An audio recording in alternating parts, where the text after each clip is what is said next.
Ancelotti ne sera plus l'entraîneur du Real Madrid en 2025. Bonjour, Madridista. Nous sommes de retour pour une nouvelle vidéo. Mais avant de continuer, n'oubliez pas de vous abonner à la chaîne et d'activer la cloche pour recevoir toutes les nouvelles vidéos. Encore une soirée européenne compliquée au Santiago Bernabéu. Ce mardi 5 novembre, lors de la 4e journée de la phase de groupe de la Ligue des Champions 2024/25, le Real Madrid a été battu par l'AC Milan 3-1. Un résultat difficile pour les Merengues et une performance qui a déclenché un signal d'alarme chez les supporters et la direction, renforçant les doutes sur le leadership de Carlo Ancelotti et l'adaptation de l'équipe avec Kylian Mbappé.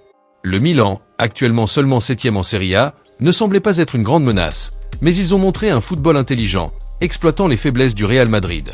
Dès les premières minutes, il était clair qu'Ancelotti n'arrivait pas à ajuster l'équipe face à un Milan bien organisé défensivement.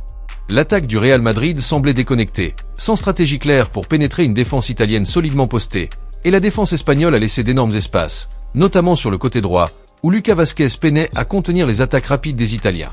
C'est d'ailleurs par ce secteur que le Milan a obtenu le corner menant à l'ouverture du score par Thiaw. Plus tard, Rafael Leao, en grande forme, a semé la panique chez les défenseurs madrilènes grâce à sa vitesse et à sa technique, marquant le 3e but après une action spectaculaire terminée par une passe décisive pour Reinders. Le joueur portugais a également été décisif sur le 2e but, avec un beau mouvement et une frappe qui a forcé une parade difficile de Lunin, avant que Morata ne saisisse le rebond. Ancelotti a tenté quelques ajustements tactiques, repositionnant Bellingham à gauche et attribuant le côté droit à Valverde. Modric a été placé pour la relance, dans un rôle rappelant celui de Kroos dans le passé, mais la création de jeu est restée peu fluide. Vini Junior et Mbappé formaient le duo d'attaque, avec le Brésilien à gauche. Rodrigo, encore en phase de récupération après une blessure, n'est entré qu'en fin de match, mais il était déjà trop tard pour changer le cours de la rencontre. Cette défaite contre le Milan, qui traverse une période irrégulière et n'a remporté que sa 3e victoire à l'extérieur cette saison, est un coup dur supplémentaire pour Ancelotti.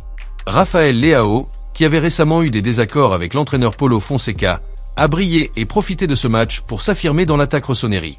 Du côté du Real, ce résultat a laissé un sentiment de frustration chez les supporters, qui attendaient plus de solidité et d'intensité d'une équipe composée de joueurs comme Mbappé, Vini Junior, Bellingham et Modric.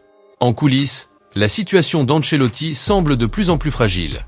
Des sources proches du club indiquent que son départ à la fin de la saison est quasiment certain.